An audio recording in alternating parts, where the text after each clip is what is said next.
美国东部时间26号，一艘悬挂新加坡国旗的集装箱船撞到了巴尔的摩弗朗西斯科特基大桥，大桥被撞后坍塌，有8人落水，其中2人获救。美国海岸警卫队26号晚表示，失踪的6名落水者已被推定死亡。撞桥事件导致美国东海岸重要港口巴尔的摩港当天起暂停船只进出，引发物流难题。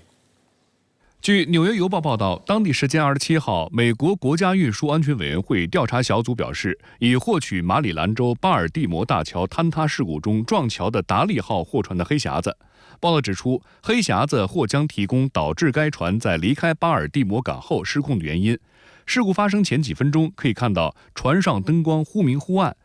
美国国家运输安全委员会主席詹妮弗·霍曼迪表示，事故的初步报告预计将在未来2到4周内发布，但最终报告可能需要长达2年的时间才能完成。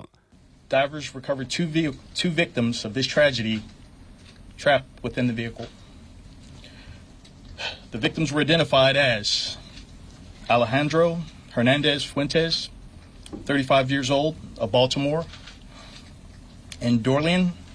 Raniel Castillo Cabrera, 26 years old, of Dundalk.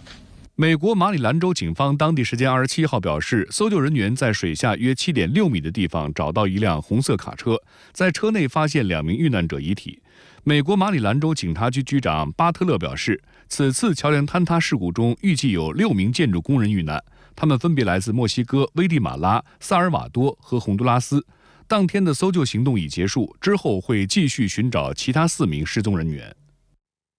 撞桥事件引发东海岸重要港口巴尔的摩港当天起暂停船只进出。分析指出，美国东海岸港口众多，其他港口有余力接手，撞桥事件不至于导致美国供应链危机，但汽车、农用设备等特定货物运输会受到较大影响。美国交通部长皮特·布迪吉格27号表示。 巴尔的摩港日均货物吞吐量价值1亿至2亿美元。撞桥事件目前影响大批人就业，工人损失工资收入大约每天200万美元。巴尔的摩港直接就业人员岗位超过1.5万。马里兰州州长韦斯莫尔表示，超过14万个就业岗位可能间接受到影响。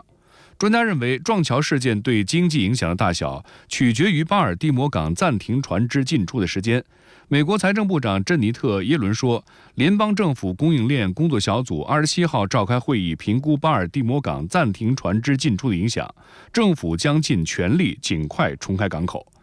公开资料显示，这座大桥于1977年建成，并且是以美国国歌“星光灿烂的旗帜”的歌词作者弗朗西斯科特基命名的。而之所以会以他的名字命名，是因为有历史学者认为，在1814年9月12号，基正是在这座大桥所在地附近目睹了一场事关美国独立的重要战役，从而创作出了美国国歌的歌词。这一历史背景激起了不少美国网民的猜想。 有人认为那艘货轮是故意撞桥，目的是为了摧毁美国的根基。但当地警方表示，目前没有证据显示大桥坍塌与恐怖主义有关系。海事专家提醒，美国许多基础设施老化，不少老桥难以适应现代航运需求。这起最新事故以及近年其他类似事故，提醒人们做好对老桥的修缮、加固等工作，以确保现代大型船只顺利通过的需求是何等紧迫。